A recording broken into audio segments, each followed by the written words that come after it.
Alright, today's video is going to be about some Fortnite bugs that kind of change Fortnite in a positive or negative way, either way you want to look at it. But we got 15, and I'm going to start off with the first one that is probably the most influential one, rocket riding. So if you guys didn't know, rocket riding is actually a bug. Originally, Fortnite didn't actually put it into the game. It actually just happened that you could hop on somebody's rocket and just go ride it. And I personally think that rocket riding was really fun back in the day. A lot of people don't do it anymore, obviously, because it's really hard to find any kind of rocket launcher. And whenever you do, it usually only has like 3 rockets, so it's kind of hard to do it nowadays. But I would say that it definitely became really popular, and there's a ton of clips that are really, really entertaining about it. Okay, so the second one is wall editing peaks. So if you guys didn't actually know, back in the day, Fortnite, if you edited a wall and you were editing it, it would actually turn clear and you could actually peek through it. And some people use this to look for enemies and stuff. It was really overpowered and they actually took it out. So wall editing peaks, they were actually kind of part of the meta in the first chapter, and I definitely did enjoy them a lot. And I think that now we have cone peaks and they're a little bit better in my opinion, just because they're a little harder to spot. But of course the metal wall, I mean, that one's pretty hard to spot too. So that's pretty much wall editing. The next one is quad crasher flying. So if you guys didn't know, Fortnite didn't originally make the quad crasher so that you could fly it, but people started to find out that you could if you just boosted it up and just kept doing it, flying through the whole map. And there are some pretty insane clips on this, and I think that the quad crasher flying is definitely something positive, and it's fun to see, the community just come up and find new ways to play the game that it wasn't originally intended for. So the super launchpad, if you guys don't know this, it's a bouncer and a launchpad. You hit the bouncer and then you hit the launchpad afterwards, and it'll give you a super boost up. It's really useful. It was really useful for rotations back in the day. It doesn't work anymore, unfortunately, especially since there aren't any launchpads in. But even if there were launchpads in, it still wouldn't work. For the first season of chapter 2, they were actually in and it wasn't working, so they actually patched this. I think it was kind of fun for the while that it lasted, and yeah, that's pretty much it. So this one is recent, and it's the impulse bouncer. So for you guys that don't know, if you use an impulse grenade and a bouncer, you get a pretty big boost. This has been used in the past couple seasons, especially in competitive, and it really lets you go really far with it.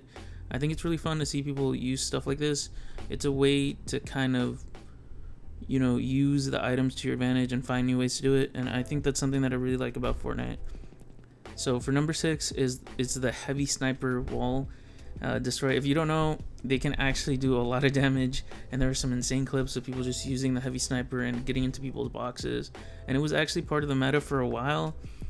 And yeah, I think that this one, there's a good reason why the heavy sniper isn't in, solos, duos, and squads and stuff, and definitely not in competitive, because it was kind of overpowered.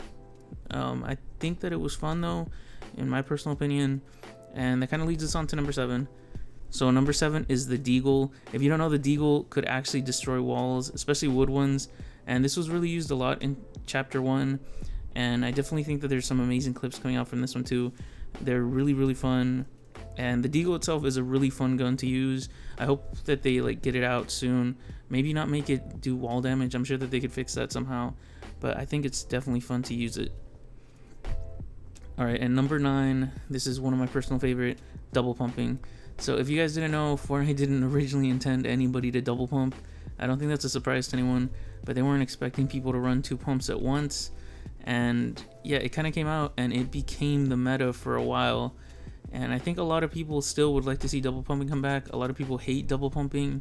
A lot of people don't like to talk about how, double pumping was OP and everything. And they probably got destroyed a couple of times by people that double pump really good. I know I have personally. And I think that double pumping is definitely something that was good at the time and it was fun. Obviously nowadays it's a little more balanced than back then, so they don't have it in anymore. Alright, and then number 9 is bee hopping. So bee hopping is interesting because Fortnite's not the only game that you can actually bee hop in. There are other games that you can. One game that actually has better bee hopping mechanics in my opinion is CSGO, If you don't know, if you guys have ever watched Leafy, you can actually see him b-hop when he's surfing with the CSGO knives and stuff. And yeah, b-hopping is definitely a skill in games. It's really fun because you have to keep the momentum. Unfortunately, they got it out, I think, after the 5th season or 6th or something, because I remember that they got it out and you couldn't actually b-hop as far as you used to. But when you were able to b-hop, it was really fun using the mechanic, and I definitely think it's something that they should consider coming back in. So the next one is kind of tied into the deagle again. So it's the deagle and the rocket launcher combination. Definitely a really good meta. People would actually use the rocket launcher when it was about to hit. They'd use a deagle or a heavy sniper to actually break the wall, and I think it was a really good combination for a while. It was part of the meta at one point, but they took it out and you can't do it anymore. So number 11 is actually cone peaks, and cone peaks, I don't know if they actually intentionally put it in or not, but I'm going to put it in here because I do not think that they thought that people would be hiding in cones and checking their surroundings as much as we actually do. And I think it's definitely something fun and something that the community kind of embraced and they kind of brought in as our own, and I think it's great. So number 12 is one of my favorite and one of your favorites probably too. You guys, if you used to watch Tfue back in the day, or a lot of other streamers, you guys probably saw them do this, and it's called speed farming. If you guys don't know, what you'd be able to do is you'd bind an emote onto one of your keybinds, and then you hit the emote and switch back to the pickaxe, and you'd be able to swing faster than if you just kept swinging the pickaxe, since there was a delay on the pickaxe. And this was actually